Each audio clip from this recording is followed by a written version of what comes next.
Lo que estás a punto de escuchar jamás debería haber funcionado, pero funcionó. La historia de Jeff Bezos no comienza con oficinas de vidrio ni con rondas de inversión millonarias. Comienza con una madre adolescente que lo tuvo cuando apenas tenía 17 años, en una época en que ser madre soltera era visto como un estigma. Criado por su madre y más tarde adoptado por su padrastro cubano, Bezos creció entre la clase media estadounidense, lejos de la élite tecnológica que hoy domina Silicon Valley. Desde joven mostró una mente curiosa y una obsesión por construir. Pasaba los veranos en el rancho de su abuelo materno en Texas, arreglando molinos, castrando ganado y aprendiendo a resolver problemas con las manos. Pero su verdadera vocación se encendió cuando descubrió las computadoras. Fue un estudiante brillante.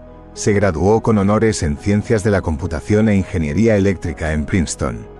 Después trabajó en empresas financieras de alto nivel y finalmente como vicepresidente en D.E. Shaw, una firma de Wall Street especializada en tecnología e inversión cuantitativa. Podía haberse quedado allí. Tenía dinero, estabilidad y prestigio. Pero en 1994, Bezos vio una estadística que lo cambiaría todo. El uso de Internet crecía a una tasa del 2.300% anual. Esa cifra fue como una epifanía. Era el momento perfecto para apostar por un nuevo tipo de negocio. Renunció a su trabajo, convenció a su esposa Mackenzie de que lo acompañara y cruzaron juntos Estados Unidos en un coche, escribiendo el primer borrador del plan de negocios de Amazon durante el trayecto.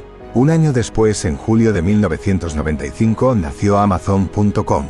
Operaba desde el garaje de su casa en Bellevue, Washington, y vendía una sola cosa: libros. No tenía almacenes, ni transportistas, ni catálogo físico. Solo un sitio web, una base de datos modesta y una visión clara. Convertirse en la tienda de todo. En sus primeros 30 días, Amazon logró vender libros a todos los estados de Estados Unidos y más de 40 países. En esa época, nadie tomaba en serio al comercio electrónico. La mayoría de las grandes empresas aún no tenían página web. Pero Bezos lo tenía claro. Había llegado el futuro, y él pensaba conquistarlo. Hoy Jeff Bezos no es solo uno de los hombres más ricos del planeta. Es el arquitecto de un imperio que revolucionó el comercio global, redefinió la logística moderna, cambió cómo consumimos entretenimiento y hasta cómo usamos la tecnología en la nube. Su fortuna no nació de un golpe de suerte, sino de una cadena de decisiones arriesgadas, innovaciones radicales y una filosofía empresarial implacable. Esta es la historia de cómo Jeff Bezos, un joven criado entre la modestia y la curiosidad, construyó desde un garaje una de las empresas más poderosas del mundo, y cómo, en el proceso, se convirtió en uno de los hombres más ricos de toda la historia. En 1994, Jeff Bezos ya tenía una carrera exitosa en Nueva York. Era vicepresidente de D.E. Shaw, una prestigiosa firma de inversiones que apostaba por tecnología y datos mucho antes de que eso se pusiera de moda. Todo iba bien, pero Bezos sentía que estaba en el lugar equivocado, justo en el momento más decisivo de su vida. Fue entonces cuando leyó una estadística que detonó algo en su mente. El uso de Internet estaba creciendo a un ritmo del 2.300% anual. Nadie en su entorno parecía entender la magnitud de ese dato. Él sí. En lugar de ignorar esa intuición, Bezos aplicó lo que llamó su marco anti-arrepentimientos. Imaginó que tenía 80 años y pensó en qué se arrepentiría más: de haber dejado su cómodo trabajo para intentar algo revolucionario, o de no haberlo hecho nunca. Eligió el camino difícil. Convenció a sus padres para invertir $300,000 de sus ahorros. Con ese capital, alquiló una casa en Bellevue, Washington, y montó su empresa en el garaje. Al principio se llamó Cadabra, pero un abogado le advirtió que sonaba demasiado parecido a cadáver.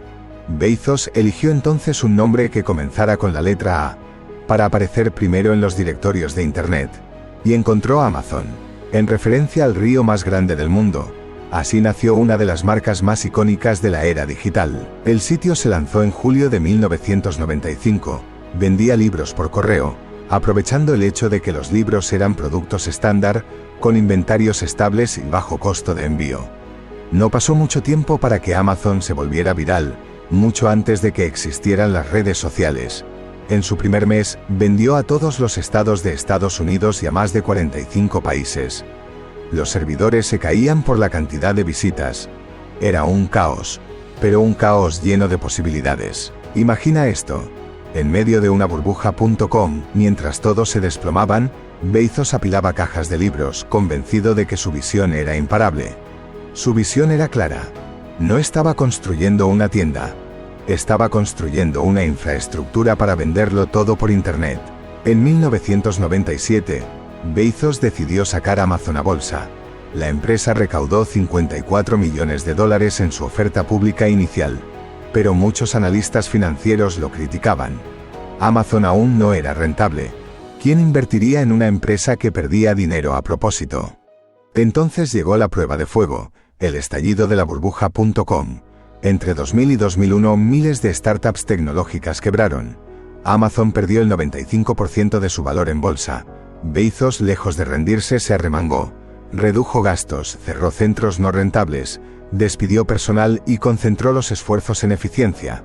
Para 2002, Amazon reportaba su primera ganancia neta, $5 millones. Poca cosa, pero un símbolo de supervivencia. Luego, empezó la fase que lo haría rico de verdad.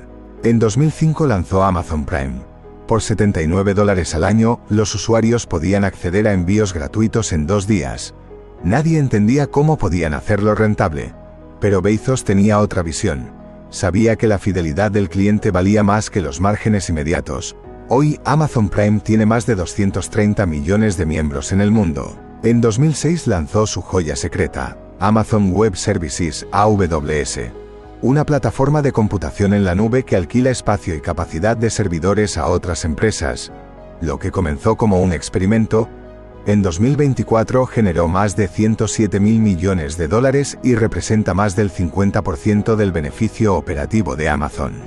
Mientras tanto, Bezos impulsó el Marketplace, una idea poderosa, permitir que terceros vendieran productos en su plataforma. Así, Amazon se convirtió en el centro comercial más grande del planeta, sin necesidad de tener inventario de todo lo que vendía. Este modelo creó lo que Bezos llamaba un flywheel. Más vendedores traían más productos atraían más clientes y más clientes atraían aún más vendedores. Un ciclo que se autoaceleraba. Pero no se quedó ahí. Apostó por la innovación constante. Creó el Kindle, un lector digital que cambió el mercado editorial. Alexa, un asistente virtual que aprendía de tus hábitos. Sofisticó sus algoritmos para recomendar productos personalizados y montó una red logística propia capaz de entregar paquetes el mismo día. Mientras otros competían en precios, Amazon competía en experiencia. Y aquí es donde todo cambia. Porque más allá de los productos o las tecnologías, Jeff Bezos apostó siempre por una sola cosa: el cliente. Lo llamaba el asiento vacío en cada reunión, para recordar que todas las decisiones debían girar en torno a él. Devoluciones sin preguntas, reseñas honestas, atención al cliente obsesiva. Ese fue su verdadero diferencial.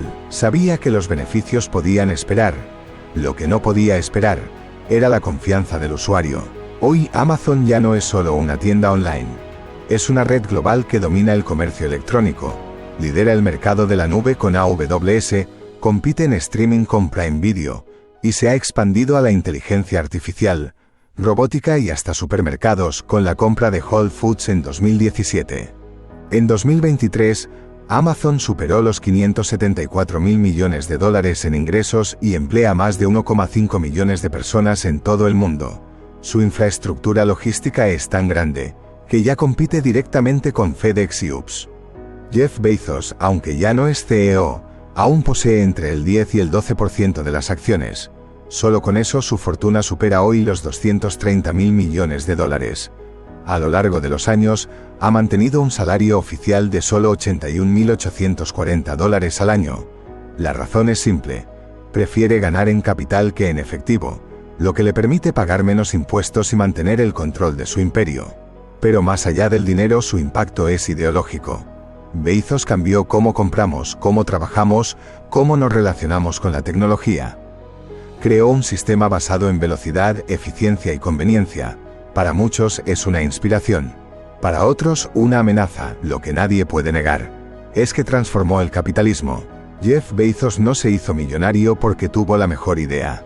Se hizo millonario porque ejecutó una idea simple con una precisión, una tolerancia al riesgo casi inhumana, y una obsesión por el cliente que rozaba lo fanático.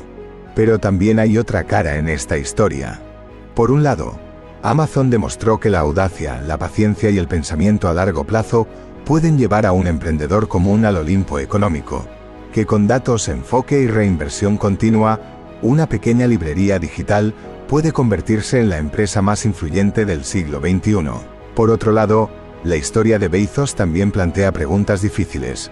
¿Vale sacrificar márgenes, descanso personal e incluso cultura corporativa por crecimiento exponencial? ¿Qué precio social pagamos cuando una sola compañía acumula tanto poder, aplasta pequeñas empresas y redefine el trabajo humano a una escala industrial? Y hay más detalles que no muchos conocen, como que Bezos en sus primeros días dormía en el suelo de su oficina, que personalmente respondía a correos de clientes en la madrugada, o que fue él mismo quien colocó las primeras estanterías en los almacenes usando una pistola de código de barras, que recibió cartas de odio por dar espacio a reseñas negativas, pero se negó a quitarlas porque su norte no era proteger productos, sino proteger la confianza. Hoy puede parecer inevitable, pero en su momento nada estaba asegurado. Por eso esta historia no trata solo de millones, trata de mentalidad, de cómo ver antes que nadie lo que está a punto de explotar, de soportar la burla, la presión, el fracaso, y aún así seguir adelante. Quizás el éxito no está en tener la mejor idea, sino en ejecutarla más simple con convicción brutal.